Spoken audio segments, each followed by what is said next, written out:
Hey guys, I'm Dov, and today I'm back with more Total War Warhammer 2 multiplayer action. We're here with the Dawi Flame Cannon. Yes, indeed, it's been buffed in recent patches. I believe it was Hunter and the Beast. It was buffed again. So hopefully the Flame Cannon will finally be useful. We're up against the Greenskins today. I'm trying to pair the Flame Cannon with the Goblobbers, since they do have different leadership effects. Discouraged, -16, plus Burnt, -8, is a pretty serious leadership effect, especially for a relatively low leadership faction like the Greenskins. We've got Belegar, Ironhammer, Gotrek, and Felix, so Belegar can give them both extra melee defense and charge defense. I believe, yeah, Gotrek's already got charge defense, but got two hammerers here, including the Peak Gate Guard, some Longbeards, and plenty of miners up front. Over here, we're already bombing out some goblins here with these steam gyrocopters. We're also going to try and potentially snipe out that Doom Diver crew if we can. Getting shot up by the Rusty Airs, Night Goblin Archers, got some Squig Hoppers, Wurzag leading the way, said Doom Diver, a whole bunch of Night Goblins, 2 Black Orcs, a couple more Squig Hoppers over here, more Archers, and more Night Goblins. So pretty good stuff so far. You can see I'm already using the Goblobber to decent effect here. The Flame Cannon's main drawback is its very short range, so it definitely can get counter-fired relatively easily. And yeah, it's doesn't have a lot of time to do damage because of that short range, but the damage that it can do is absolutely significant. So you can see here we're just getting into a position to try and engage. Meanwhile, the gyrocopters are managing to blow up that Doom Diver crew. We're having to dodge some goblin fire in the meantime, but we can definitely deal with them. And yeah, is the Flame Cannon in range yet? Not quite. It looks like these units here, oh man, these Night Goblins are going to eat all the blasting charges right to the face. And that's what we like to see as Dawi players, right? Oh man, absolute brutality there. Does more than half their HP and damage. Meanwhile, over here, you can see the Flame Cannon finally is within range to start firing. So it's going to go ahead and open up on these Black Orcs here. Here we go. Oh man. Actually, just straight up kills those unit models there. And there as well, doing quite a bit of damage. The leadership effect, though, is pretty substantial. If we have a look here, you can see these Black Orcs are struggling pretty bad in terms of their leadership between those two effects there. So, yeah, 36 leadership. There we go, now down to 3, and they should be routing relatively soon, especially with those blasting charges coming in. So, pretty good damage so far, and the leadership effect, if we're able to rout those Black Orcs, then obviously won't have to fight them very much. Over here, I managed to bomb out some goblins, and yeah, over here, got some Squig Hoppers charging in. They're going to be able to get in and get some really good damage on these miners, especially. Longbeards will hold up okay, but still, it's going to be a pretty tough fight. The Doom Diver crew was shattered. Unfortunately, my gyrocopter, as a result, did get taken out by goblins, but that's just fine. And immediately, you see when we turn our attention to this other unit of Black Orcs, between the blasting charges, the Flame Cannon, oh man, absolute brutality. Super epic shot there. You can see those Black Orcs are pretty much done for already, so it's basically paid for itself already, the Flame Cannon and the Goblobber. Maybe not fully, but you can see here these Squigs are looking to potentially push the pocket here, over here. These Night Goblins now coming up against Longbeards will struggle there a bit, but it does look like they're going to get some Squig support. Finally bringing my hammers potentially to bear here. They are getting shot up pretty bad by the Goblins at this point. No missile block chance and very expensive is pretty tough. But we're point-blank firing with the Flame Cannon and the Goblobber right here into this fight. Going to be doing some friendly fire, but at the same time, definitely need to get rid of these Goblin units, and you can see just that leadership effect. I mean, they're still almost full health, and that leadership effect alone has just about routed them off. A beautiful Fanatics cast, though, from the 8-Peak Loonies just wrecks through my Hammerers here, doing a ton of free damage, and that is really, really bad. Those Peak Gate Guard haven't got involved at all, and are, you know, have taken quite a bit of damage, so no value pretty much from them whatsoever. Another beautiful Fanatics cast right through the line of Warriors of Dragonfire Pass here, and they get charged in the face with the Squigs. I believe that actually breaks their bracing bonus. It looks like the Goblobber may actually get taken out here, unfortunately. Flame Cannon's still online, though. Looks like it's routed off the Rusty Airs there. We're going to be continuing to try to counterfire these Archers, since I obviously don't have any way of doing that. But oh man, a huge Foot of Gork comes in. Actually doesn't do that much damage to my hammers. Does a pretty decent amount. But those Night Goblin Squig Hoppers also get routed off, so a bit of give and take there. But yeah, Flame Cannon against the the light goblins with their light leadership is going to be quite effective. You can see goblins trying to get in to shut down the cannon crew here, but it does manage to get a few decisive shots on that goblin archer, doing more than half its HP and damage and immediately routing off. So yeah, we've managed to use most of the damage on the flame cannon, and 159 kills, just about 2 XP chevrons. Very, very good stuff. Meanwhile, over here, the Night Goblins and Black Orcs cutting through. Hammers are struggling pretty bad. Honestly, haven't got many kills, and I really haven't got my value from them whatsoever. Most of my other troops are routing off at this point. We do have some gyros back. One gets taken out by a nice Gaze of Mork. And these Longbeards out on this flank are still holding out. They have just been absolutely grinding these goblins down, just tooth and nail, fighting until the true bitter end. So brave Dowie here. Yeah, 19 of them left out of 75. That is impressive. Meanwhile, Gotrek, Felix, and Belegar, since most of the artillery's gone at this point, the flame cannon crew getting chased off now, it is going to be up to the 3 heroes to try and win the day here. A few Peak Guard remain for the time being. You can see they are able to do significant damage there, but there's still quite a bit of Greenskins forces left. A lot of goblins with a lot of errors, which are of course going to be dangerous to Gotrek. And yeah, just quite a bit left to do, so we're going to go ahead and fast forward a little bit as I try and get in some different engagements here. This late game is going to take a pretty long time, but I mean, realistically, none of his stuff can really fight this little death ball in melee. Gotrek, Felix, and Belegar are just way too strong at this point, but he definitely has the missiles, so what he's going to try and do, Flying Taco, my opponent here, is to just continuously kind of feed me penny packet units, because I realistically can't catch his archers or Wurzag.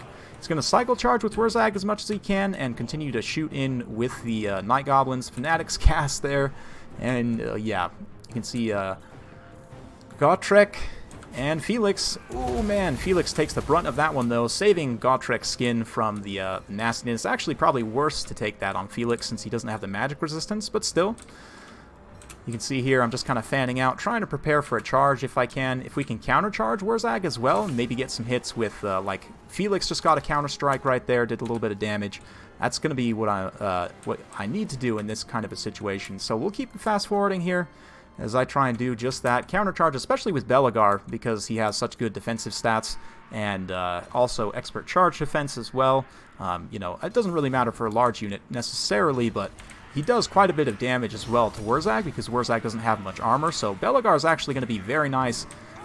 Giving charge defense to Felix as well will also be quite nice from that Oath Stone there. So yeah, we'll keep it moving, as again, it will take quite some time here. Wurzag's going to give it his best shot, but every time he comes in, he actually gets hit. And that's the nice thing about the recent changes to Footlords, is at least against cavalry-sized models, it seems like they can very often get a counter hit on a charge like this, so even cycle charging, you know, isn't necessarily guaranteed to beat them. Felix is not doing great in terms of his leadership. He's a little low on health, so we're going to try and get him into melee here to start regenerating, and the goblins will happily oblige. The Squig Hoppers, though, with their anti-infantry AP, are actually going to be able to do a bit of damage here to Felix, so it is somewhat dangerous for him. But we'll just keep it in cinematics at this point, as the heroes make their stand. Belegar, proud to have the Manling and Gotrek at his side. You can see the goblins just really can't stand up to it.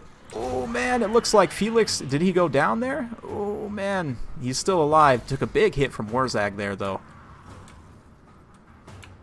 Oh man. Oh, the Slayer roll, and hits the axe on the ground. That animation kind of worked there, because it looked like he chopped the goblin after he fell off. But yeah, Felix does get routed here, so we're going to continue to fast forward a little bit more.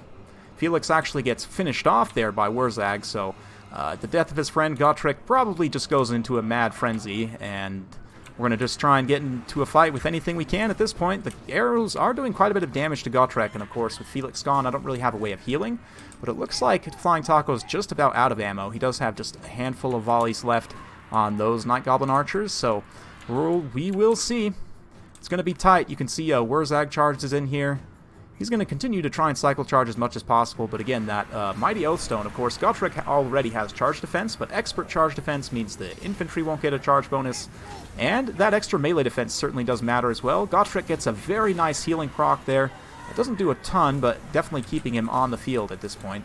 And yeah, balance power is pretty well in my favor as we start to grind through the last of these goblin units. Gotrek actually gets finished off there by Wurzag, and it's left to Belegar himself to try and finish the day here. He's going to have to cut through innumerable goblins and try and finish off Wurzag if he can. And again, every time Wurzag charges in, I'm going to target him and just try and make sure I counter his charge, maybe get a couple attacks, like he just got an attack right there. Belegar's leadership's not doing great, but neither are the Greenskins, and here we go. You can see most of the goblins routing at this point. Oh, looks like they're back for some more. Oh man, a brutal splash attack there from Belegar. Belegar has to be one of my favorite dwarf models in the game. You don't see him used a ton, but I honestly think, especially with Gotrek and Felix, because of how tanky he is, he can definitely help them quite a bit here. And oh, looks like he goes for a ride, gets punted there by Wurzag. But he's going to get back up, keep it coming. Those Night Goblins using the last of their ammo, and you can see the balance of power has actually turned here. So Flying Taco doing a good job of what he should in the late game, but that charge was resisted, thankfully. And yeah, Belegar's going to keep clubbing through these archers here, who do actually have a little bit of ammo left, but oh man, Wurzag comes in and takes a hammer to the face, and all of a sudden, just a couple of hits, and he is pretty much done for in terms of his leadership. You can see the Night Goblins are not feeling too hot either, so some more justice will be delivered. Ooh, the flying kick. And Belegar continuing to, just massacre these goblins here. Super epic finish. Oh man, here we go. The counter charge. Oh, blocks it with the shield. Oh man, Belegar has vengeance in his eyes and his heart. Go ahead and shield bash a few of those gobos. Did that actually rout Wurzag? Yeah, it looks like that last hit actually routed Wurzag there. So we go ahead and rout these Night Goblin archers. There's a few more Night Goblin archers down there, but I think at this point Taco is going to admit defeat. So very well played, very close battle. Obviously the hammers on my end ended up being a major mispick. I really didn't get much value from them at all. I mean, 80 kills on this one is okay, but still, I think it would have been better to just have more defensive type units, like even just more Longbeards to try and stop things up, because you can see I got a lot of work done with my ranged units. 163 kills, just about got 2 XP chevrons on that flame cannon. So pretty serious stuff there. 185 for Belegar, 157 for Gotrek, and only 53 for Felix, but he's mostly there as a healer. Of course, the gyrocopter paying it for itself and seeing off that Doom Diver.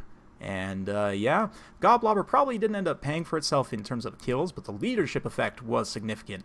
And being able to rout off those 2 Black Orcs without them getting too much done, 73 kills on this one is pretty decent, but no XP chevrons means the majority of those are probably minors. Yeah, I'm actually surprised nothing on his army got XP chevrons, even like this. The Squig Hoppers getting quite a few kills, Dirk at Squigs at 55, a great unit in this matchup.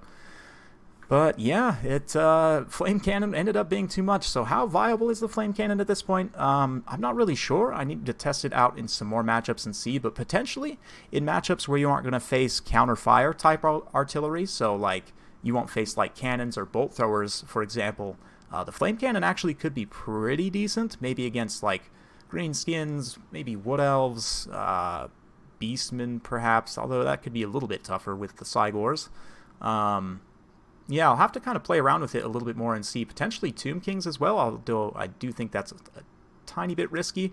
But yeah, we'll have to see. I definitely want to play around with it some more, because just from this battle alone, I can definitely see that it is much improved. So look forward to seeing that more on the channel. Hopefully you guys enjoyed this one. If you do like this sort of content, be sure to like, subscribe, hit that bell notification button, so every time I upload a new video, you'll be notified.